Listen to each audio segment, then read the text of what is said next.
Now, before the votes were actually counted in New Hampshire, leading to the win, of course, of Senator Bernie Sanders over the rest of the field and having him become the front runner, Donald Trump admitted something very interesting.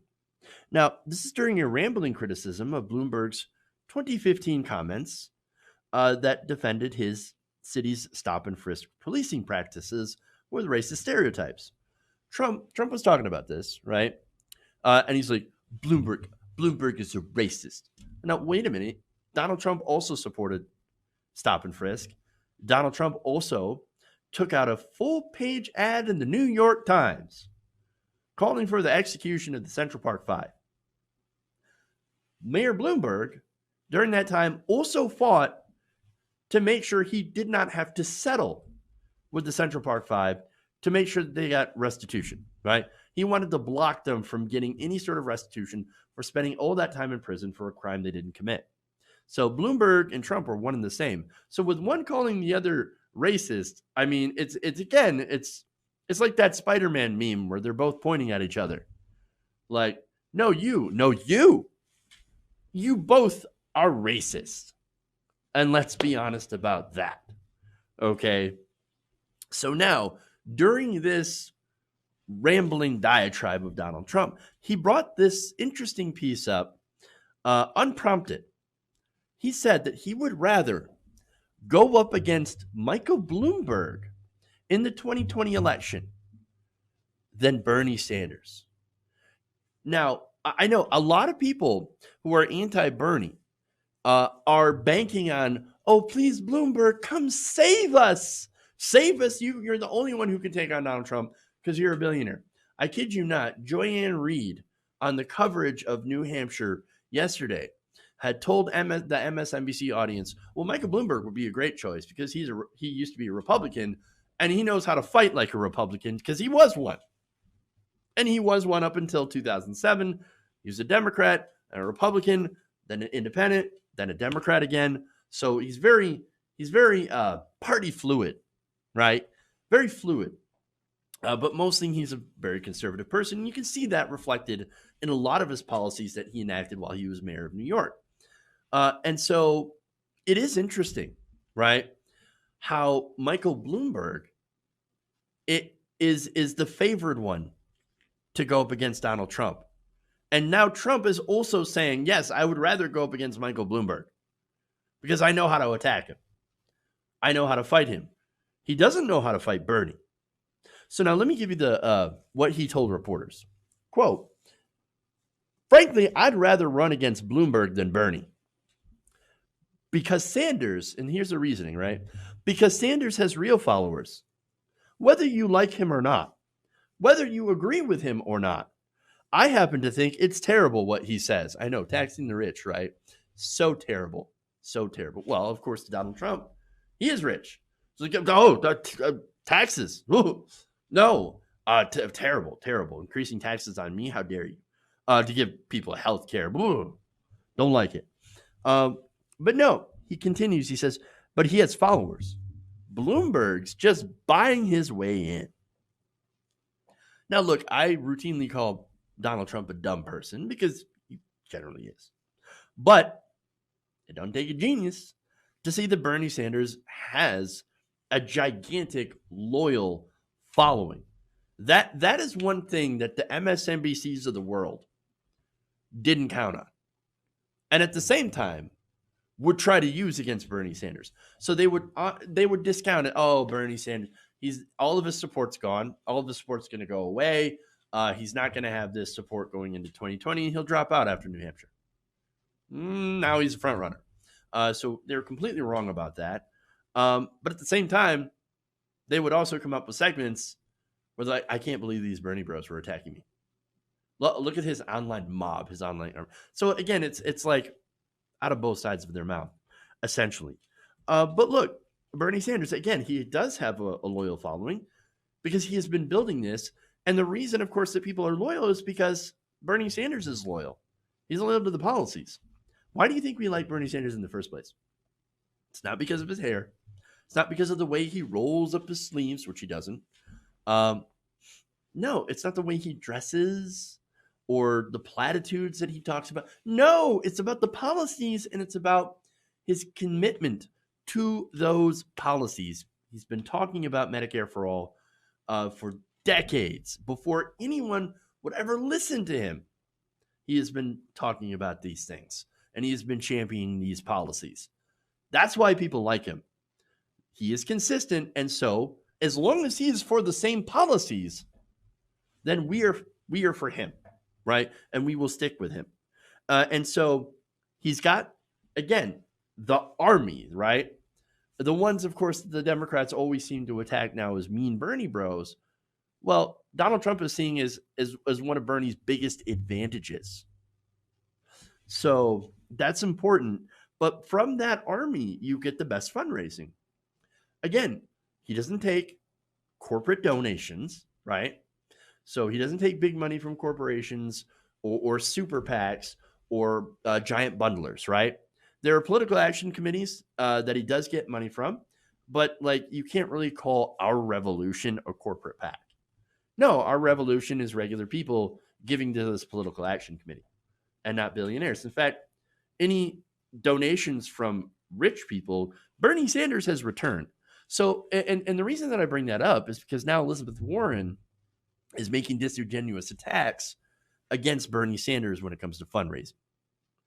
And so, I mean, again, Elizabeth Warren's campaign is in free fall. It's super sad to see because look, back in 2015, I was part of like the draft. I supported the draft Warren movement back in 2015 before Bernie Sanders even ran. So super, super sad to see this disastrous fall, right? So he's got the grassroots funding, right? And he's got, again, all small donors, teachers, Walmart workers, Target workers, people that work in Amazon warehouses. They're all those donors. He's got millions of volunteers. He's the most popular politician in the country with the most popular policy positions in the country. According to an AP poll, 70% of Americans support Medicare for all. And even though, especially a majority of Democrats, 80% of Americans say the economic system is unfair and they want to do something about it. 2/3 of Americans want to fundamentally change our political system. I mean, all that backs Bernie Sanders because it's exactly what he wants to do. Now, a lot of Democratic voters also, according to NBC exit polls of New Hampshire, right? So now what's interesting about this, right? And a lot of Democrats might try to spin this as a negative. I think it's a positive. They did not vote for somebody with the best policy, right? Or even people who agreed with them. In fact, only 34% preferred a candidate who would agree with them. These are New Hampshire voters, right? Their main concern is finding someone who would, a nominee who could defeat Trump. Bernie Sanders won New Hampshire, followed by Pete Buttigieg. Bernie Sanders won New Hampshire because more people saw Bernie Sanders as electable, as someone who can beat Donald Trump. I think that's a win. Again, you could say, oh, no, Bernie Sanders lost half of his support in New Hampshire last time in 2016 when he was running against one person, he had 60% of the vote. Well, he was running against Hillary Clinton, who was super unpopular already. And also, it was just one person, Hillary Clinton, where now is you have a field of about 10 people. And so, I mean, you want to say that being in third place, like Klobuchar, or being in second, like Pete Buttigieg, is a win.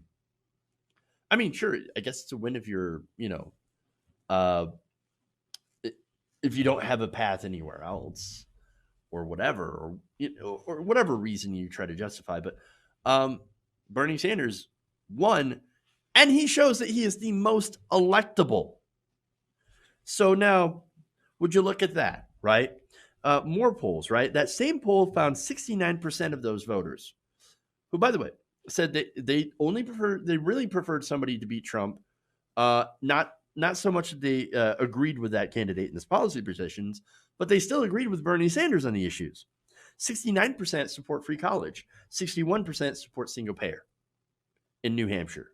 So that's important. So look, to me, this whole situation, this whole election shouldn't be just about beating Trump. It should be about beating Trumpism, or whatever it was called before Donald Trump, because it's not like it didn't actually exist before. It did. It's just that Trump took it, weaponized it, and done so very successfully in order to win the election. But really, the symptoms that created Donald Trump, that's what we should go after. The disease that created Trump, right? Because he is a symptom of that disease. And so go back to, what Andrew Yang was talking about, where he said, look, we do have to go after the economic problems that created Donald Trump, because he is not the disease. He is the symptom of the disease. And we don't just cure the disease by curing the symptoms. And he's right. He's absolutely right about that. And so that's what I want to do. And in order to eliminate the symptoms, you have to push forward progressive populist policies that don't leave people behind. Again, Donald Trump cast himself as a champion of working people who are left behind by the system, right? People who are left behind by the establishment. And yes, of course, there's a ton of racism in that and xenophobia involved in that campaign. So don't think that wasn't a major part or a major predictor of Trump's support. But there is also these economic issues, which, by the way, if you are feeling left behind, it is super easy for someone to come up and say, it's not your fault that you were behind. And it's not the system's fault. It's the Mexicans. We need to build a wall. And then once that wall's finished and we kick out all the immigrants, then you're going to have a better job, and you're going to have higher wages. You're going to have all this nice stuff. Look, it is easy to get low info people in order to do that, right? To demagogue them. And I'm not saying that's a good thing. I'm saying that's a terrible thing. But it's a reality in our political system. You eliminate those economic issues. I'm not saying the racism goes away. No, there is racism too. And that's not always going to go away. But I'm saying you're going to make it easier for people to have lives and to not be as open or suggestive to that hatred or to a demagogue in order to get support. So now let's see. Again, that's the overall goal here is to try to defeat Trumpism and not just Trump. As far as Trump is concerned, of course, he knows that Bernie Sanders is a candidate he could lose to, very well lose to. In fact, there was audio that I want you to listen to. And this was back in 2018 of Donald Trump saying how glad he was that it wasn't Bernie Sanders that won, that it was Hillary Clinton that won the nomination. They rigged it. Bernie would have beat Hillary in them right now. That would have been tougher. Yeah, I agree. Because there was no hatred. Right, you're right. There was no hatred. The Millennials were right. I mean, As great as he was, half my motivation working was Hate not let her do it. 100%. Right. Yeah. And that's what I think a big part of our was reason. vice president would have been tougher. Yeah, She picked her, a real stiff Kane kid. was what Yeah. I couldn't. But I that think was a Bernie, plus. because all those people that hated her. Look, man, there it is. He didn't want to run against Bernie Sanders back in 2016, and he doesn't want to run against Bernie Sanders now. There's a reason for that, because Bernie beats Trump. Hey guys, hopefully you enjoyed that free video. Now I'm going to have to ask you a favor. Between the demonetization and the YouTube algorithm messing around with view counts, etc., we're having a hard time adjusting to the new YouTube reality, which is where you guys come in. See, we have a Patreon, patreon.com/TYTNation, set up to help us rely on you guys, the viewers, instead of big corporate ads. Look, you know the show. You know I'm not in favor of big corporations anyway. So help us transition away from relying on the ad model to pay the bills and sign up to be a patron, patreon.com/TYTNation. That goes a long way to help us keep the lights on. And you guys will know that you're supporting independent progressive media.